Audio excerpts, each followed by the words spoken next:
Welcome to the Veil of Truth, your gateway to uncovering hidden insights and illuminating mysteries. I'm thrilled you've joined our global community. Whether you're watching from a bustling city skyline or a quiet countryside, we're glad you're here. Globe showing Europe, Africa, so tell me, where are you tuning in from today? Chapter 1, An Invitation to the Country. The rain fell steadily against the windows of Poirot's London apartment, tracing silver rivulets down the glass and gathering in tiny pools upon the sill.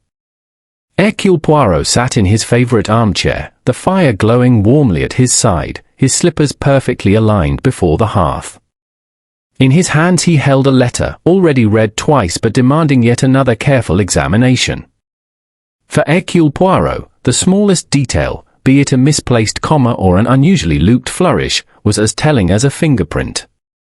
The envelope bore the heavy crest of Greystone Hall, an estate he knew only by reputation.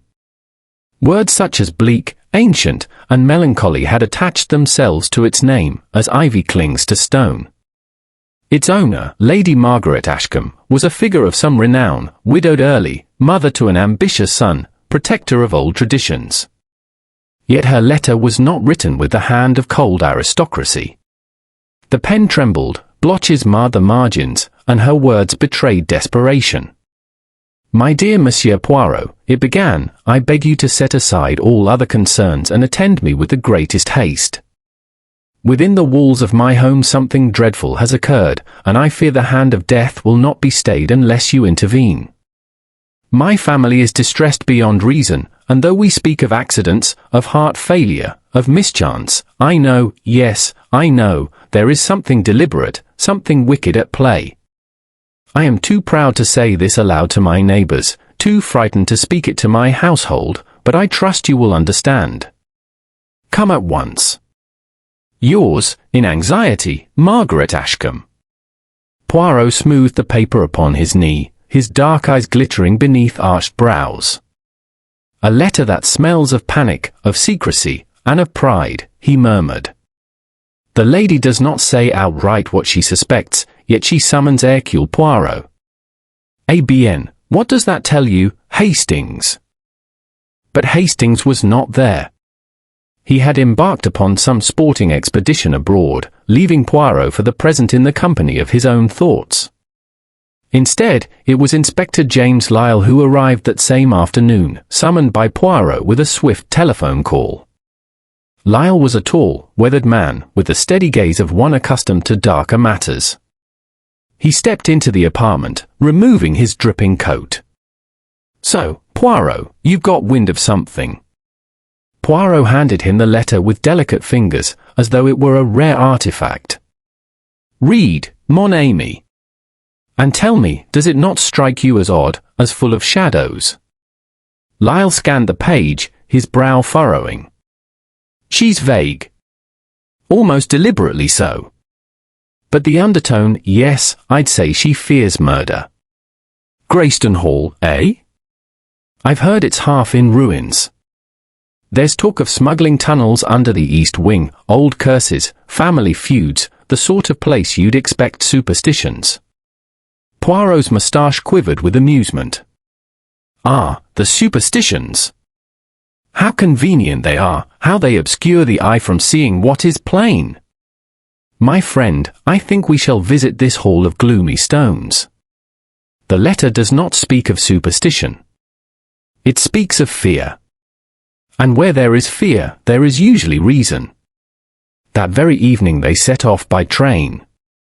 Poirot, ever immaculate, arranged his luggage with precision, a valise containing silk pyjamas, patent leather shoes polished to perfection, and several bottles of his beloved hair tonic.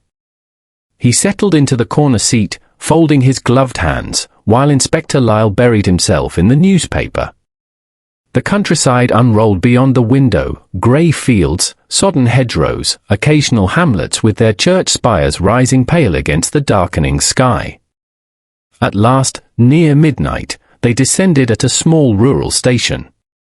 A carriage awaited them, drawn by two weary horses, the driver muffled against the drizzle.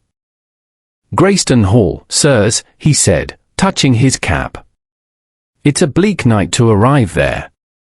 The road wound upward through lanes that grew increasingly deserted. Trees leaned inward like conspirators, their branches rattling in the damp wind.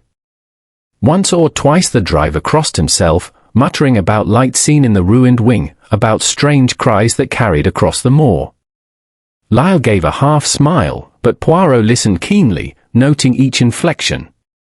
At length, the hall itself loomed before them, a vast pile of dark stone, its turrets rising jagged against the clouded moon. Portions of the building seemed swallowed by ivy, others scarred by neglect. The windows glowed faintly, scattered lights hinting at restless occupants within. A pair of stone lions flanked the gate, their faces weathered, their eyes blank with centuries of watch. Lady Margaret Ashcombe awaited them in the great hall. She was tall, stern in bearing, her hair silvered but her eyes bright with fatigue. The flickering lamps illuminated the hollows of her cheeks, the tremor in her hand as she extended it to Poirot. "Monsieur Poirot," she said, her voice low, "you have come. Thank heaven for it." Poirot bowed with elegance. "Madam, where there is distress, Hercule Poirot does not linger in London. You have written of tragedy. Will you speak now more plainly?" She led them into a chamber where the fire burned low. The air smelled of old wood and damp stone. "My cousin, Harold Whitcomb," she began, "was found lifeless yesterday morning in the library. His body bore no mark, yet his face, oh, it was twisted, as though he had looked upon something that froze him in horror. The doctor spoke of sudden heart failure.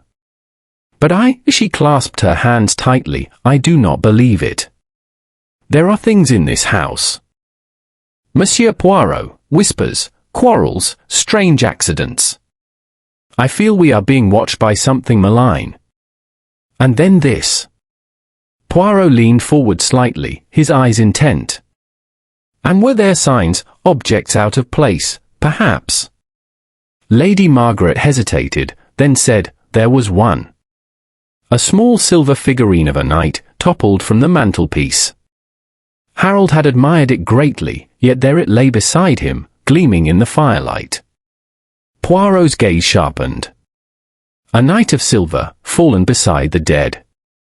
Tiens. An accident? Or a message? Inspector Lyle broke in. "We shall see the body. It has been laid in the chapel chamber," Lady Margaret said. "But, Inspector, I must beg you, whatever you learn, keep it discreet. The family name, the estate, we cannot withstand scandal. I turn to you, Monsieur Poirot, because your reputation assures me of delicacy as well as skill." Poirot inclined his head gravely. "Madam, you have my word. The truth, it will be uncovered. For there is always order beneath what seems chaos." And as the wind howled about the high chimneys and the shadows gathered thick in the corners of the room, Poirot felt the weight of the mystery settle about him. Greystone Hall, with its legends, its quarrels, its whispered fears, had welcomed him into its heart.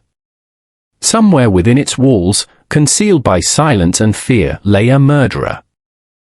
Chapter 2: The Shadowed Halls. The doors of Greystone Hall closed behind Poirot and Inspector Lyle with a hollow echo, as though the building itself were swallowing them whole. The great entrance was paved with worn flagstones, polished not by care but by the tread of centuries.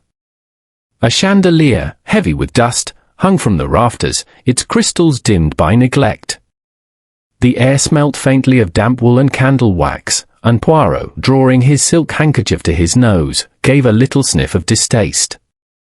"Madam," he said gently to Lady Margaret Ashcombe, "your home, it is full of history. But tonight, it seems to me, it is also full of shadows." Lady Margaret gave the faintest nod. "Greystone has stood for 400 years, Monsieur Poirot. My late husband used to say it carries both the dignity and the burdens of that age. You will forgive the disrepair, I cannot manage it all as once we did." She led them through a vaulted passage. Portraits stared down from the walls, stern men in wigs, women with powdered faces and pearls. Their eyes seemed alive in the flickering lamplight, watching the little party as they moved deeper into the house. Poirot, always attentive, let his gaze linger on details others would dismiss: a cracked pane in the window, an unpolished candlestick, a small smear of mud near the base of a door frame. "Tell me, madam," Poirot asked softly, "who resides here now with you?" "My son Lionel," Lady Margaret replied. "He is the master now, though the title of baronet was his father's. Lionel's wife, Clara, also lives here. Sir Edmund Drake, my husband's old companion and a frequent guest, occupies the east chambers. And then, of course, the staff." She hesitated. Poirot, whose ear missed nothing, caught the faint quaver in her voice at the last word. "The staff," he repeated. "Faithful, most of them," she said quickly. "Old Pemberley, the butler, has been with us near 40 years. The maids, the cook, the groom. Rose Miller, poor girl," her words faltered. "But I forget, you do not yet know of her. We shall speak later." Poirot bowed slightly, tucking the detail away. They entered the drawing-room, a vast chamber whose oak panelling was black with age. A fire glowed upon the hearth, casting restless shadows on the carved ceiling. Gathered there were the members of the household. Lionel Ashcombe rose at once. He was in his early 30s, tall, handsome in a careless way, with dark hair that fell untidily across his brow. His eyes were restless, flicking often toward the door as though he longed to be elsewhere. "Mother," he said, "so this is the great detective? I had not thought we required one. Surely Harold's death was unfortunate but natural." Poirot regarded him with a mild smile. "Death, monsieur, is natural to us all. It is the manner of death that interests me. To die quietly in one's bed, bon. But to die with terror in the eyes, in a locked room, that is another thing." Lionel frowned but said nothing more. Beside him sat his wife Clara, pale and delicate, with large eyes that seemed forever startled. She gave Poirot a nervous little nod but did not speak. Her hands, clasped tightly together, betrayed a tension she could not conceal. Poirot observed her with compassion. Fear, he knew, was a prison more binding than any iron bars. At the far side of the hearth stood Sir Edmund Drake, broad of shoulder, his silver hair brushed carefully back. His voice, when he spoke, was deep and commanding.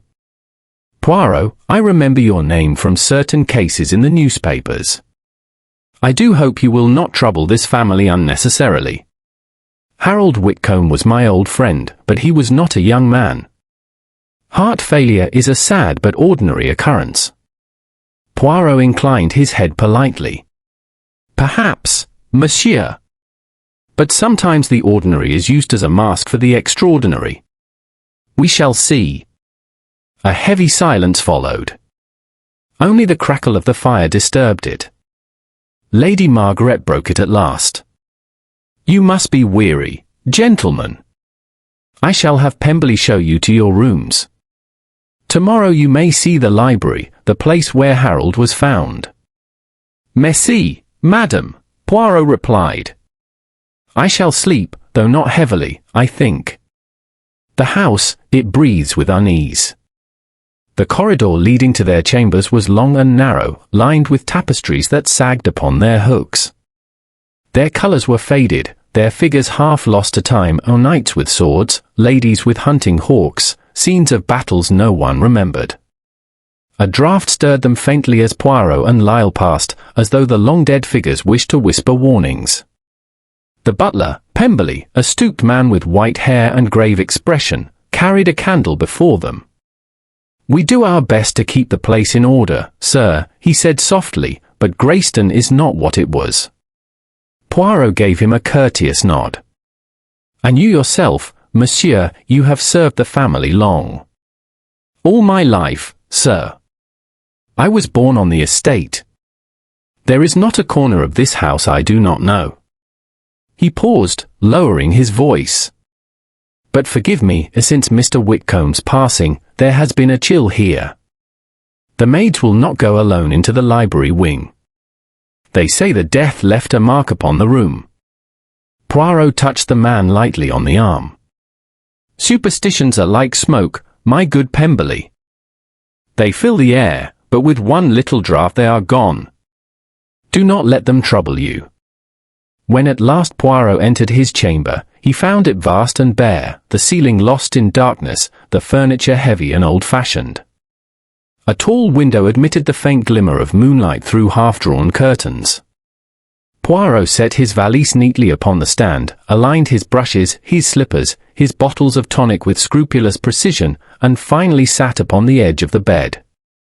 Inspector Lyle entered a moment later. "What do you make of them?" he asked quietly. Poirot spread his hands. "The mother, she is proud but anxious. The son, restless, troubled. The wife, fearful. And the friend, he is smooth, commanding, but perhaps too much so. Already I see tensions, But it is early. We must observe." As he spoke, a sound drifted faintly through the corridors. A slow creak, as though a door opened where no one should be. Poirot lifted his head, his ears alert. Then silence. "Old houses make noises," Lyle muttered. Poirot shook his head gently. "No, mon ami. Houses make noises, yes, but footsteps, those are made by men." He rose and crossed to the door. On the threshold lay a small slip of folded paper. He bent, picked it up delicately, and opened it. Inside, scrawled in hurried hand, were the words, "Leave this place, or there will be another death." Poirot's eyes gleamed, and a faint smile touched his lips. "You see, Inspector? Already our murderer grows nervous. Très bien. It is when they fear that they begin to blunder. And Hercule Poirot, he never blunders." The candle flickered, the shadows seemed to deepen, and beyond the window the moor stretched dark and silent beneath the watching moon. Somewhere in the house, a door closed softly, as though sealing the pact of fear that bound Greystone Hall. Chapter 3, Poirot considers the scene. Morning came slowly to Greystone Hall, the first rays of sun struggling through a heavy curtain of mist that clung to the moor. The house itself seemed reluctant to stir. Windows remained shuttered, and the only sound was the distant cawing of crows. Poirot, however, was already awake. He had risen early, adjusted the folds of his silk dressing gown, and arranged his breakfast tray with meticulous care, toast trimmed to exact halves, eggs salted with a precision that only Hercule Poirot could manage. Inspector Lyle entered the chamber, rubbing his eyes. "You've been up for hours, haven't you?" Poirot dabbed his lips with his napkin. "Exactement, mon ami. I have the habit of order. And what is investigation, if not the art of bringing order to chaos?" "Then we'd better start with the library," Lyle said grimly. "That's where Harold Whitcomb was found." Poirot rose, smoothed his moustaches, and gave a little nod. "Yes, the library. It is there that death has left its signature. Come, we must see it with the fresh eyes of morning." Lady Margaret herself led them to the west wing, where the library occupied an imposing corner of the house. The corridor they traversed was lined with tall windows, each heavy with condensation. Portraits hung at intervals, dusty gentlemen clutching scrolls, ladies in ruffs and gowns, silent witnesses to the tragedies of Greystone Hall. At the library door, Lady Margaret paused. Her hand trembled upon the key. "I have kept it locked since Harold was discovered. I could not bear to step inside again." Poirot inclined his head with solemnity. "You have done wisely, madam.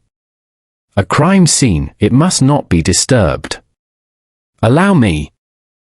With a deliberate motion, she turned the key. The door creaked open, and a breath of cold air drifted out, carrying with it a faint, acrid tang that made Poirot's nostrils twitch. He paused, lifted his handkerchief, and inhaled cautiously. "Eh bien," he murmured. So that is the ghost of which we spoke. The library was vast, lined from floor to ceiling with shelves that groaned under the weight of ancient tomes. A long table stretched down the center, piled with volumes left open, as though Harold had been in the midst of study. At one end, near the fireplace, an armchair lay toppled upon its side. The Persian carpet was slightly rucked, disturbed as though by sudden movement. Poirot crossed to the armchair with precise steps, avoiding the carpet's disturbed folds. He bent and touched the edge of the fabric with delicate fingers. "You see, Inspector?" The chair fell, but there is no mark of struggle.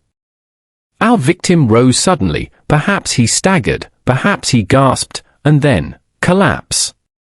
Lyle crouched beside him. The doctor said heart failure. Poirot's eyes narrowed. The doctor is not wrong. But why should the heart fail? Always, there is a reason. And here, the scent, it lingers still. Something sharp, metallic, faintly bitter. A vapor, perhaps. He straightened and moved toward the fireplace.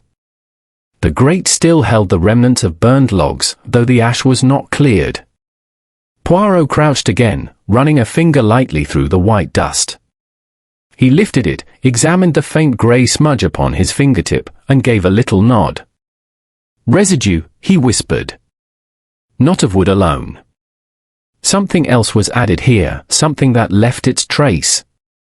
A clever method, if one wished to conceal the poison in smoke." Lady Margaret, standing at the door, shuddered. "You speak of poison, Monsieur Poirot?" Poirot turned toward her gently. "Madam, I speak only of possibilities. But you see how your cousin's terror might be explained. A man sits quietly, he tends the fire, and then, suddenly, his breath falters, his heart ceases. He believes himself struck by invisible hand. Mon Dieu, what greater terror could there be?" She pressed a handkerchief to her lips, unable to answer. Poirot next examined the mantelpiece. There, amongst the dusty ornaments, a small space revealed itself, a square of polished wood brighter than the rest. Poirot tapped it lightly. "Here is where the silver knight stood," he said. "Notice, Inspector, how it has been toppled. An accident perhaps, or perhaps the hasty hand of the murderer brushing it as he leaned too close." He bent and picked up the figurine, which lay upon the carpet where it had been left. It gleamed faintly in the pale morning light, its visor raised, its tiny sword uplifted. Poirot turned it carefully in his hands, then set it down with great precision. "A curious symbol," he murmured. "A knight of chivalry, fallen beside the dead. If it is mere chance, then it is ironic. If it is not, then it is arrogance. The murderer leaves not only death but a mark, a message to those clever enough to read it." Lyle frowned. "Do you think Harold discovered something? Something that got him killed?" Poirot's eyes sparkled. "But of course. Harold was not idle. Look here." He gestured to the table, where several ledgers lay open, their columns filled with neat figures. Poirot bent to examine them, tracing the lines with a forefinger. "Estate accounts, OUI. And here, A pattern of withdrawals, inconsistent, irregular. Our victim was following the trail of money. He was close to uncovering a thief." Lady Margaret gasped softly. "You mean someone in this house?" Poirot turned, his expression grave. "Where else, madam?" "The estate, it is the treasure chest. And those who live here, they are the only ones who may reach inside." As they prepared to leave the library, Poirot paused at the door. Something glittered faintly in the corner of the room, half hidden beneath a shelf. Stooping, he picked it up, a small, crumpled piece of fabric, scarcely larger than a postage stamp. He smoothed it between his fingers, dark blue, with a faint thread of gold embroidery. He murmured. "A fragment. Torn from clothing, perhaps. But whose? That we must discover. Inspector Lyle leaned over his shoulder. Could be from a servant's uniform. Or not, said Poirot softly. For the servants, they wear plain cloth. This is finer. Something of evening dress, perhaps. Très intéressant. He tucked the fragment into his pocket and his eyes gleamed. Already, the little grey cells begin their work. We have the scent of poison, the figure of a knight, the accounts that speak of theft, and a fragment of cloth. 4 pieces, scattered. Soon, they will form the picture. Back in the drawing room, Lady Margaret dismissed them with visible relief. Poirot, however, did not rest. He crossed to a tall window, gazing out upon the misty grounds where trees loomed like spectres. Mon cher Lyle, he said softly, this house, it breathes secrets. The family, they quarrel over money. The friend, he presses too strongly for silence. The servants whisper of curses. But beneath it all, there is one mind, one cold, clever mind, that has planned these deaths. We must tread carefully. The murderer is here among us, and he watches even now. Inspector Lyle folded his arms. And the note we found last night. Poirot smiled faintly. It was written by the guilty one, bien sûr.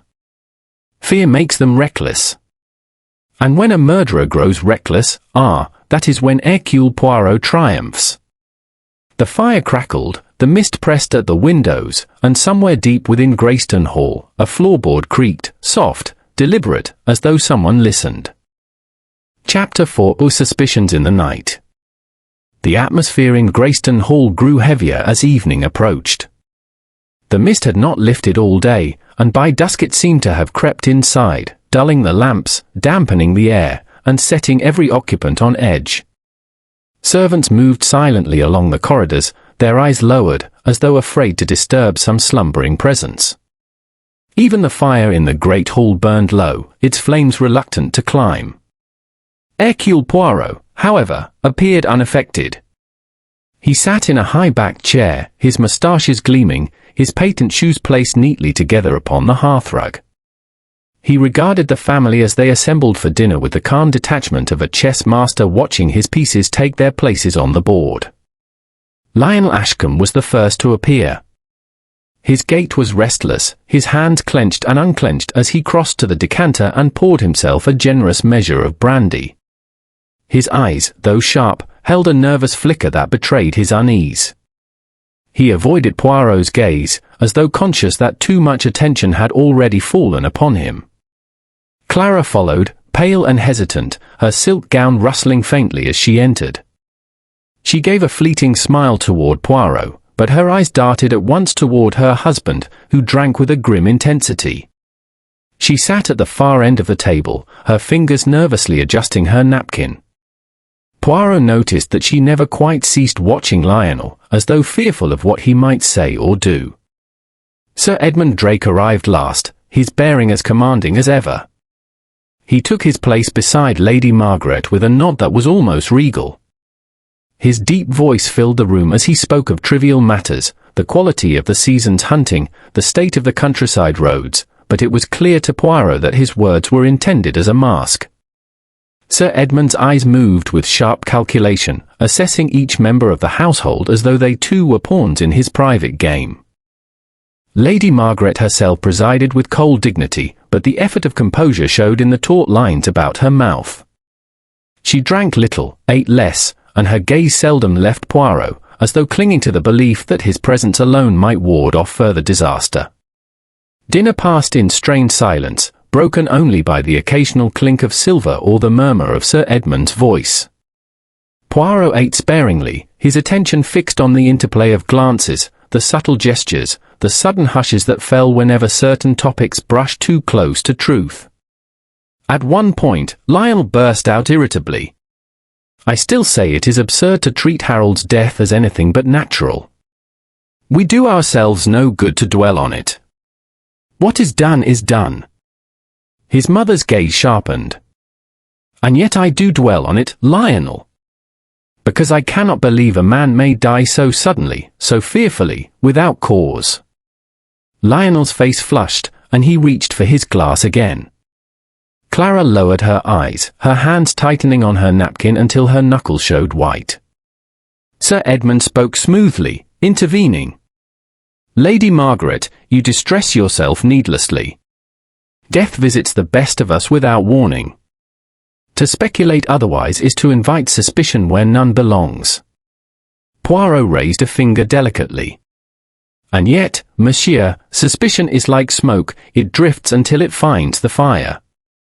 One may choose to ignore it, but then, poof, the house is in flames. An uneasy silence fell again. That night, Poirot did not retire at once. Instead, he wandered the corridors, his small figure gliding softly, his mind alert to every sound and shadow. Greystone Hall at night was a place transformed, the tapestries seemed to stir with half-seen movement, the portraits stared with accusing eyes, and the draughts carried faint echoes of footsteps long gone. As he turned a corner near the servants' wing, he paused. A light flickered beneath one of the doors, faint, hurried. Poirot pressed his ear close and heard the rustle of papers, the scrape of a drawer. A moment later, the light vanished, and silence returned. Poirot withdrew without knocking. He had learned long ago that patience often yielded more than confrontation. Returning toward his chamber, he noticed something else, the faint smell of tobacco smoke drifting from the library corridor. He moved silently down the passage, but when he reached the heavy oak door, it was locked, the key still in Lady Margaret's keeping. Poirot tapped the lock with a fingertip, then bent to examine the floor. There, faint but clear, was the trace of soot recently disturbed, as though someone had been there, pressing close to the door, perhaps listening. Later, as Poirot sat reading in his chamber, a muffled footfall came again outside his door.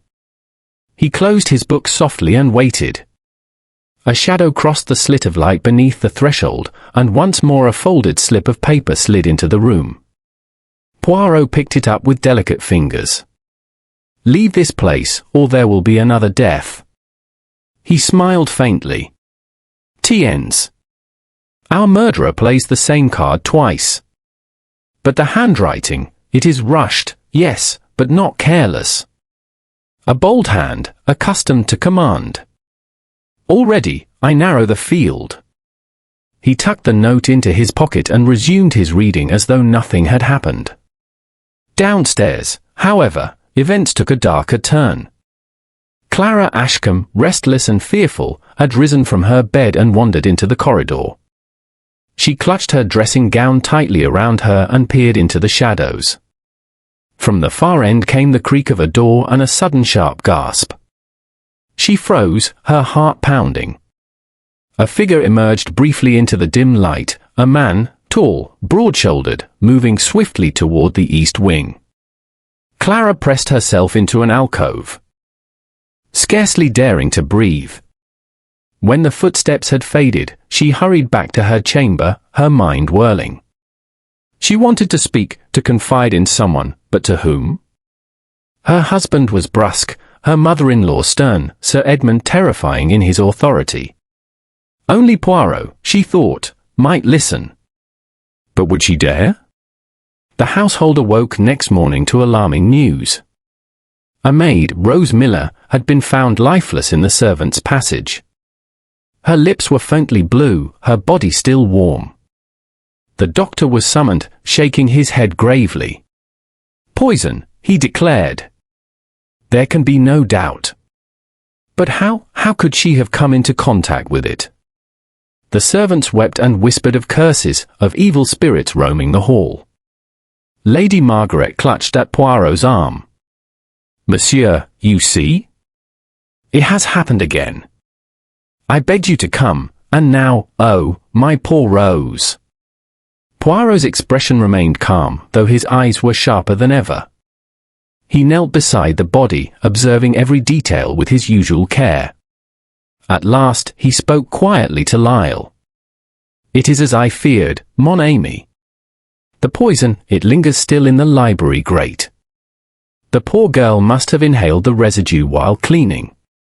She died not because she was chosen, but because she was near the truth. It is most unfortunate. Yet, he rose, smoothing his cuffs. It tells us something important. Our murderer's method is one of patience and subtlety. A mind that works not with violence, but with calculation. He turned, his gaze sweeping the assembled family. And that, Miss Amis, is the most dangerous mind of all. Chapter 5, The Second Tragedy. The death of Rose Miller sent shockwaves through Greystone Hall. By mid-morning, the household was in disarray. Servants whispered in corners, eyes darting toward the staircases and darkened corridors as though expecting spectres to emerge. Some begged Lady Margaret to release them from their duties, their fear outweighing loyalty. Lady Margaret, pale but resolute, refused them. "No one shall leave until this matter is resolved," she declared in a trembling voice. "If there is danger in this house, we shall face it together." Her words rang hollow. The truth was evident, terror had taken hold. Poirot, on the other hand, retained his composure. He moved from chamber to chamber, observing, listening, and allowing the ripples of grief and fear to reveal new patterns in the human tapestry of Greystone Hall. Inspector Lyle remained by his side, jotting down notes, though his expression betrayed frustration. "Poison once, perhaps," Lyle muttered, "but twice? That makes it murder beyond question. And still no sign of who has done it." Poirot wagged a finger. "Patience, mon ami. Murder is like embroidery, each stitch may seem meaningless, but when the pattern emerges, it is most clear. You shall see." By noon, Poirot requested to speak with Clara Ashcombe privately. She received him in the morning room, her eyes swollen from sleeplessness, her hands trembling slightly as she poured tea. "You are afraid, Madame Ashcombe," Poirot said gently, seating himself opposite her. "Perhaps you have seen something you do not yet wish to share." She looked startled. "Why do you say that?" "Because your eyes, they betray the little flicker of memory," Poirot replied, his moustaches twitching. "Something you have not told, perhaps out of fear for your husband, or fear of ridicule. But fear is dangerous when a murderer is near." Clara hesitated, then lowered her voice. "Last night, I could not sleep. I went into the corridor. And I saw someone. A man. Tall, broad-shouldered. He went toward the east wing."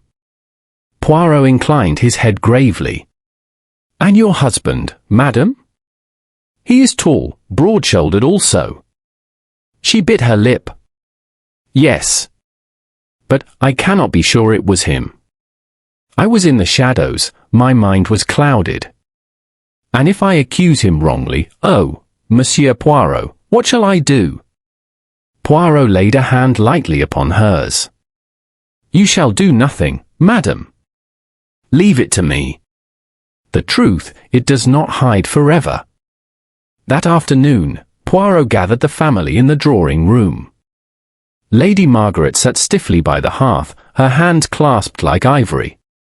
Lionel loomed beside the decanter, refilling his glass too often. Clara perched silently at his side, pale as parchment.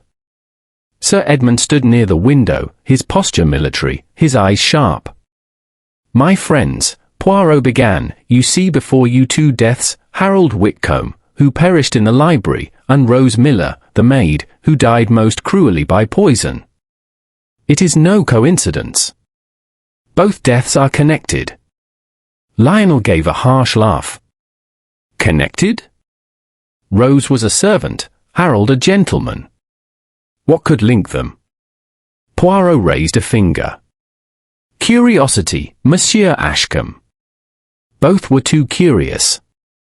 Harold, he examined the accounts. Rose, she cleaned the library, where poison lingered still. They came too near the truth, and they paid the price. Lady Margaret trembled. But what is this truth, Monsieur Poirot? Tell us plainly. Poirot's eyes gleamed. It is financial, madam. Someone has stolen from the estate, and Harold discovered it. That is the fire beneath the smoke. And where there is theft, there is motive for murder. All eyes turned instinctively toward Lionel, whose hand tightened on his glass until it nearly shattered. He glared at Poirot. You dare suggest? I suggest nothing yet, Poirot interrupted softly. I observe only. But you must all understand, our murderer is not finished. He is clever, patient, and he feels himself safe. That is why he strikes boldly within these walls. The evening descended with an air of doom. Lamps were lit early, fires stoked high, yet still shadows clung to corners. Servants huddled in groups, refusing to walk the corridors alone. Poirot instructed Inspector Lyle to remain vigilant through the night. Shortly after supper, a cry shattered the uneasy quiet. It came from the east wing. Clara Ashcombe's voice rang out, shrill with terror. Poirot and Lyle ran swiftly toward it, their footsteps echoing on the cold stone floor. They found Clara half fainting outside her chamber, pointing with a trembling hand toward the door. Poirot pushed it open and entered. On the carpet lay Lionel Ashcombe, sprawled across the rug, his face ghastly pale, his lips tinged with blue. A glass lay shattered beside him, the liquid soaking into the fibers. Poirot bent swiftly, placing 2 fingers upon Lionel's throat. He shook his head. He is alive, Poirot announced. But only just. The doctor was summoned at once. After examining Lionel, he confirmed Poirot's suspicion. Poison again, the doctor said grimly. But weaker, this time. Either diluted, or he was fortunate. Clara sobbed into her hands. I told him not to drink so much. I begged him. Poirot's eyes sharpened.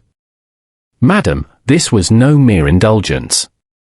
Someone tampered with your husband's drink. But whether to kill him, or merely to silence him temporarily, that remains to be seen. When Lionel regained partial consciousness some hours later, Poirot was waiting at his bedside.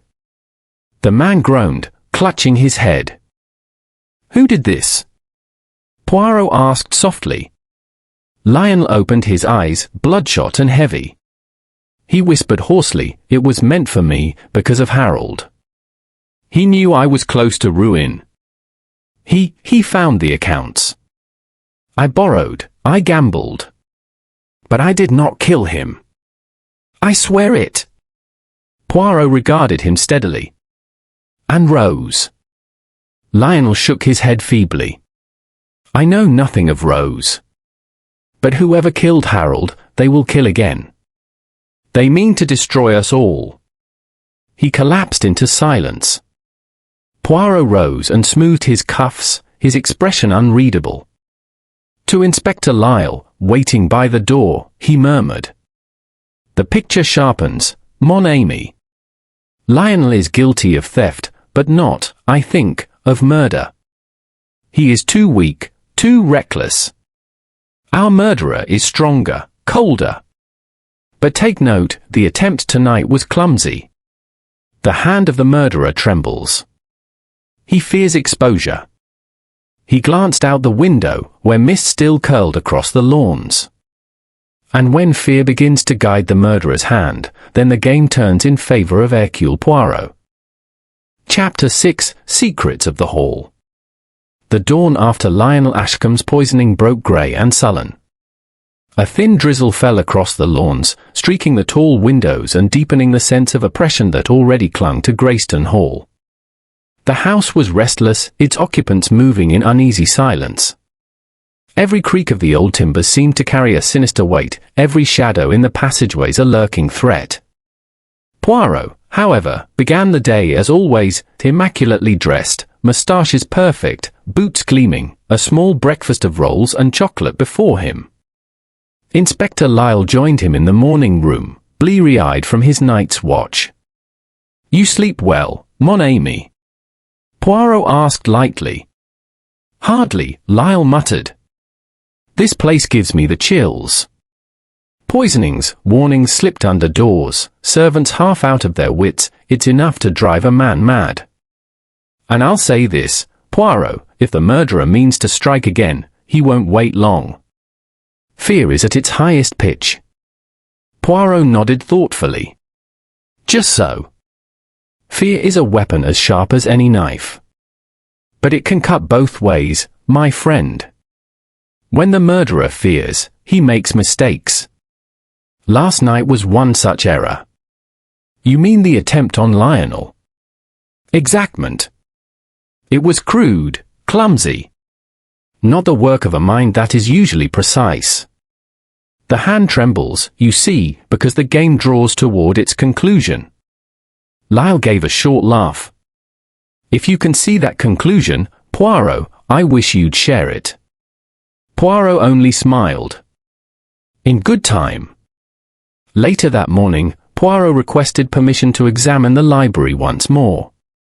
Lady Margaret herself unlocked the great oak door, her fingers lingering on the heavy key as though it were the only weapon she possessed against the creeping dread in her home. Inside, the air was still faintly acrid, carrying the ghost of poison in the grate.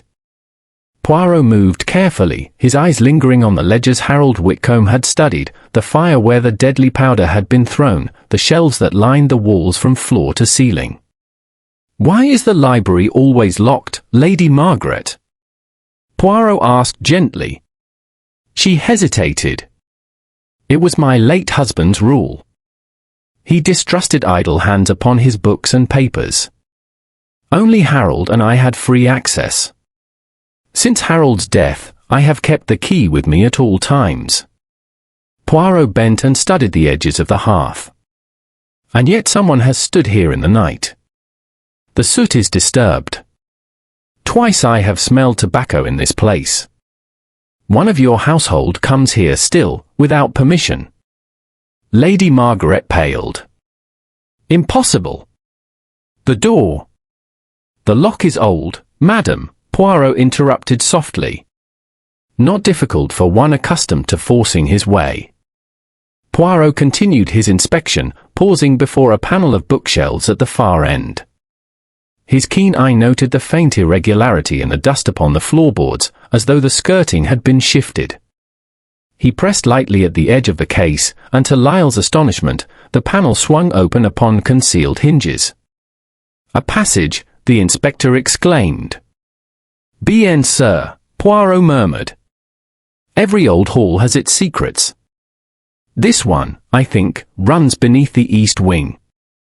The narrow stair descended into darkness, smelling of earth and mould.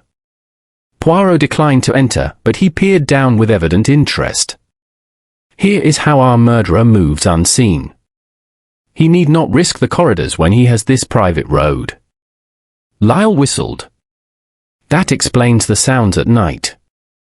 No wonder no one has been caught. Poirot closed the panel gently. It explains also how Rose Miller came upon her death. Perhaps she, poor girl, discovered too much while cleaning. The murderer could not risk her tongue. At luncheon, Poirot observed the family closely, his discovery of the passage kept for the moment in silence. Clara appeared wan, barely touching her food. Lionel, still weak, remained in his chamber, watched over by a maid. Sir Edmund Drake carved his meat with soldierly precision, yet his eyes gleamed as though he relished the turmoil about him. Lady Margaret sat rigid, her face etched with sorrow. Poirot spoke lightly of trivial things, gardens, architecture, even the fine quality of Greystone silver, but all the while he watched, and listened, and weighed each word. At one point, Sir Edmund remarked, all this secrecy and fear, Lady Margaret, is unbecoming of an English household. I'd suggest we put an end to it at once. Release the servants, send your family to safer quarters. Let the constabulary root out the truth. Lady Margaret shook her head sharply. This is my home. I will not see it deserted, nor will I run like a coward from shadows. Greystone has stood 2 centuries, it will not fall to whispers and poison. Poirot smiled faintly. Such courage, madam, is admirable. But beware, it is also what our murderer relies upon. He counts upon pride, upon silence, upon fear of scandal. Such things, they give him his mask. Sir Edmund frowned. And you, Monsieur Poirot, speak as though you already know him. Poirot bowed his head. Perhaps I do, monsieur. Perhaps. That evening, Poirot insisted that all lamps be lit in the hallways and that no one retire early. Instead, the family and staff gathered in the great hall. Cards were played, a piano was struck reluctantly by one of the maids, and tea was served. It was an unnatural gaiety, forced and brittle, but it kept watchful eyes upon one another. Poirot, seated in his usual armchair, seemed content merely to observe. His gaze flicked from Sir Edmund's commanding presence to Clara's anxious fluttering, from Lady Margaret's icy poise to the nervous glances of the servants. Near midnight, as the gathering broke, Poirot leaned toward Inspector Lyle. Tonight, he will not strike. The murderer fears an audience. But tomorrow, mon ami, the noose tightens. And you'll spring it?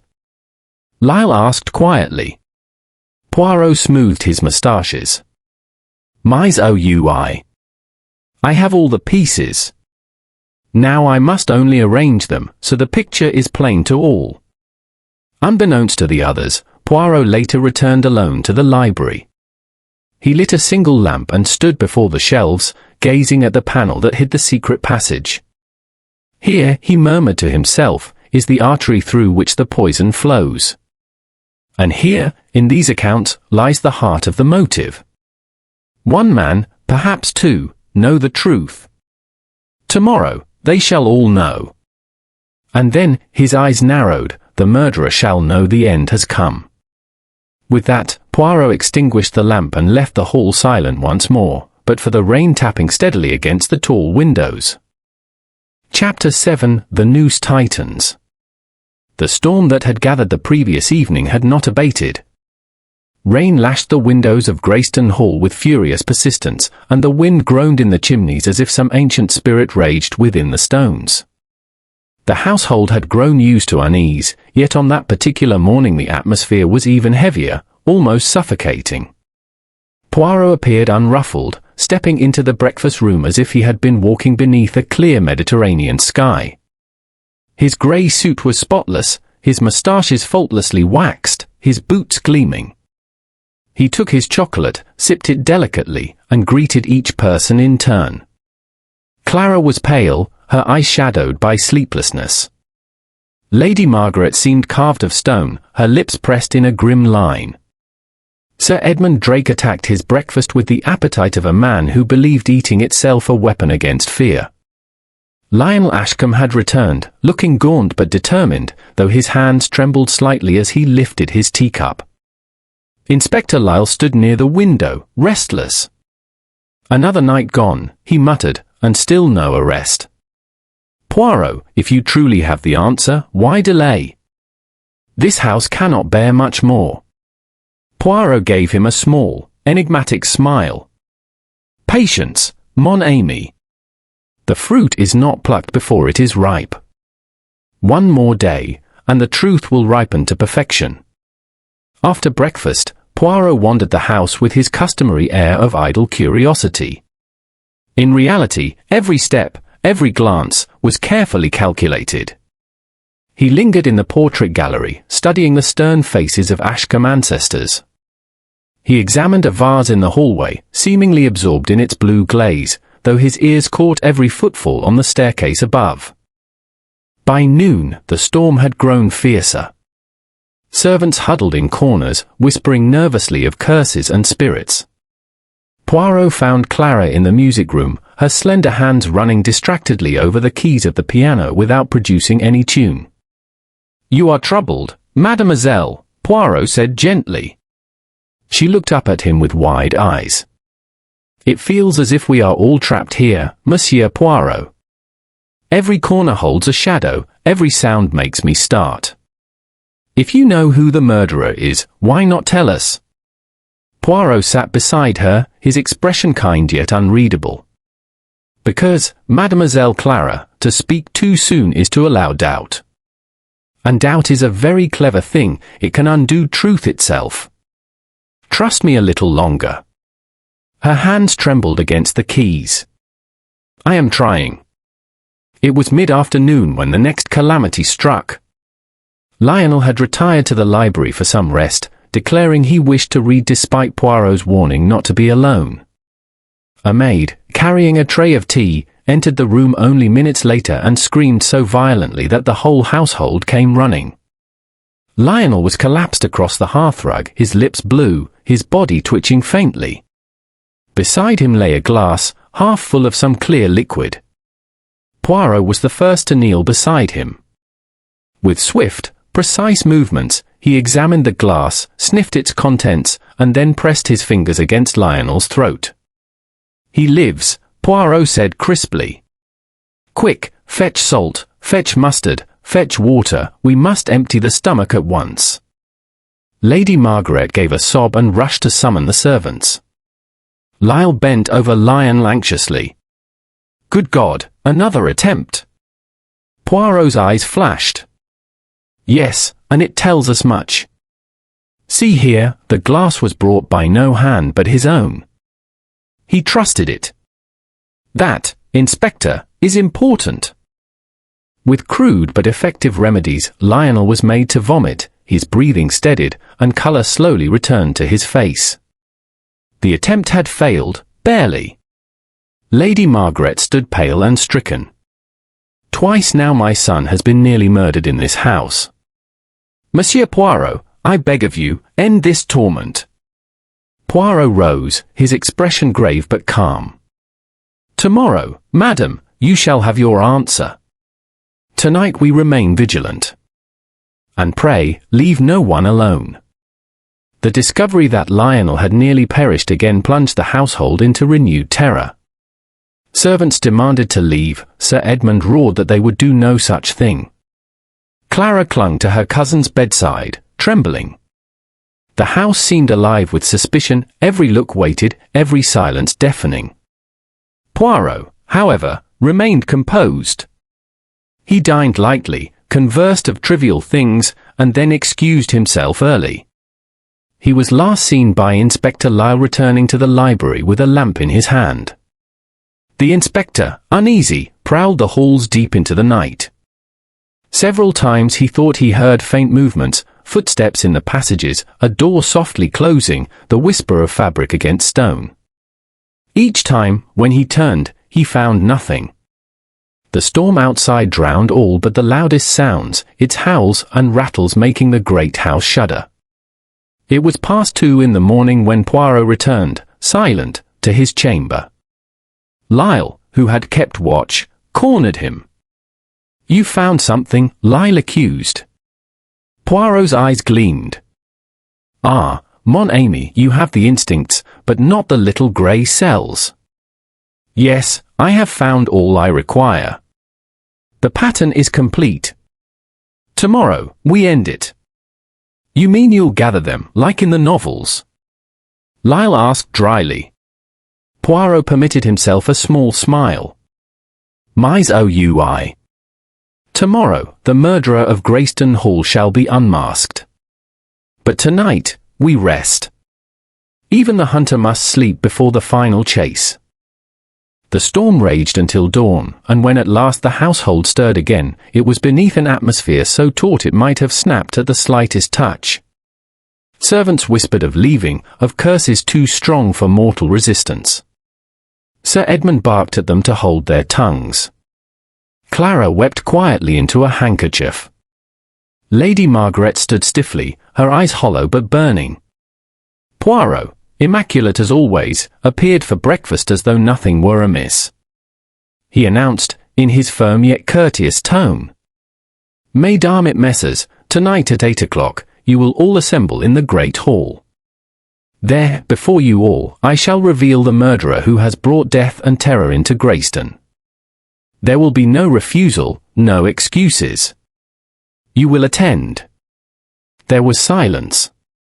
The storm still roared outside, the windows rattled, the lamps flickered. Poirot looked at each face in turn and gave the slightest nod. "The noose tightens, my friends," he said softly. "And tomorrow, it will snap shut." Chapter 8: The Final Revelation.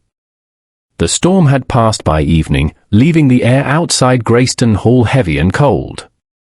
The moon hung pale over the sodden lawns, and the great house stood in uncanny stillness, as if holding its breath.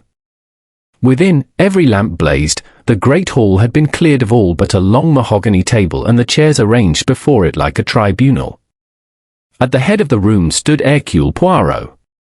His attire was impeccable as ever, a perfectly pressed grey suit, gleaming shoes, and a silk handkerchief folded with mathematical precision.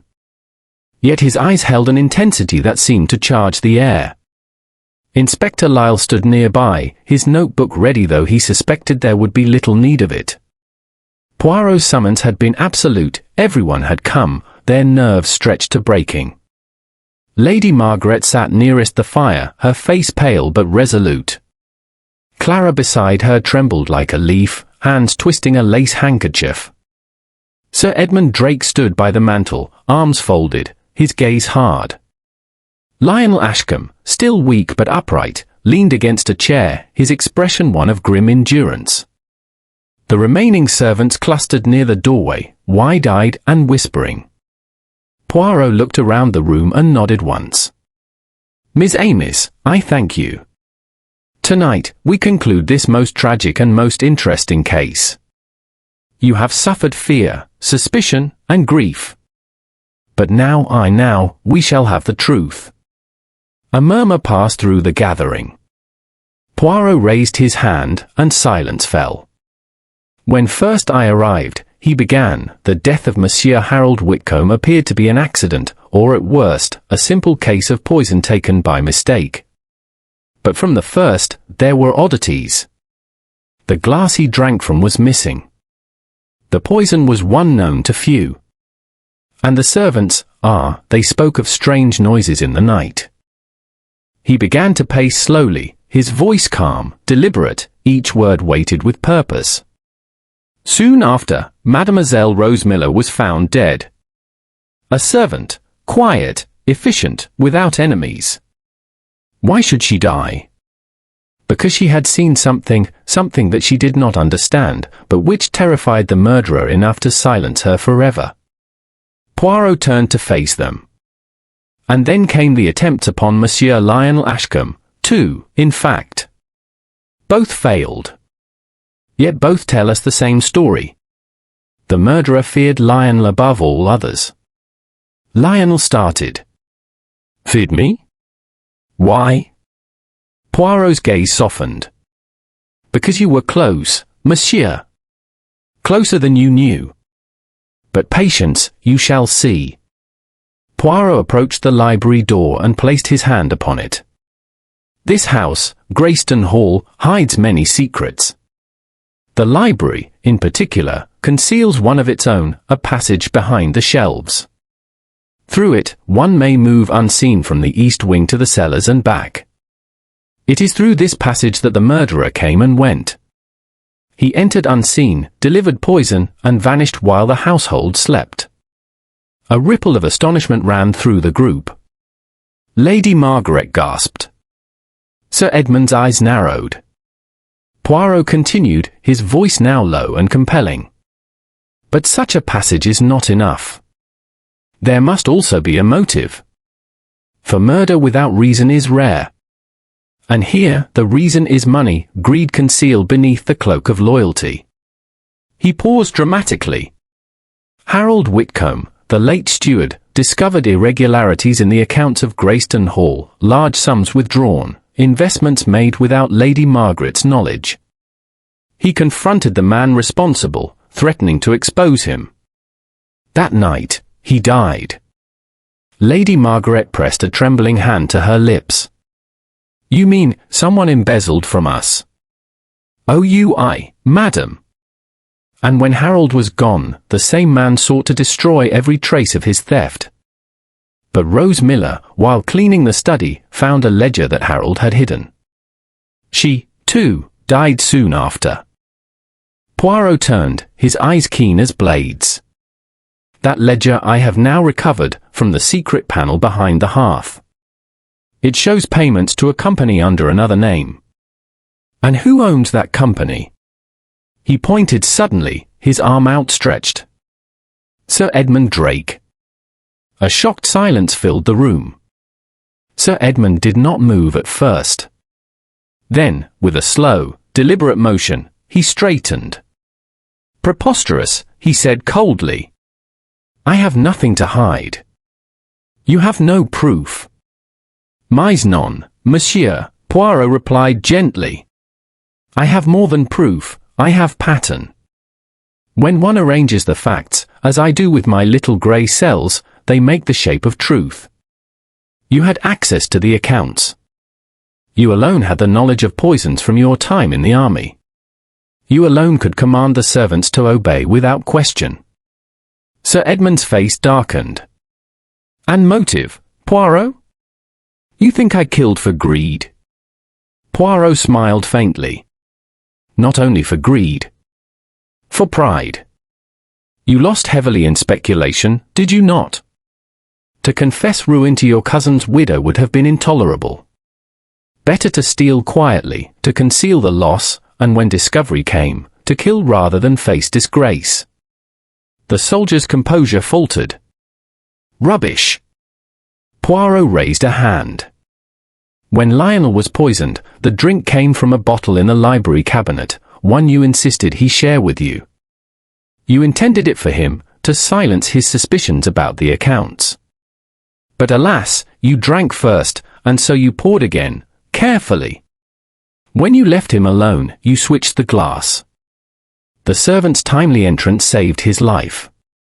Inspector Lyle stepped forward. "We can test that bottle, Sir Edmund. It'll tell its own tale." Sir Edmund's jaw tightened. "This is absurd. I won't stand here to be accused." "Sit down, monsieur," Poirot said quietly. "It is over."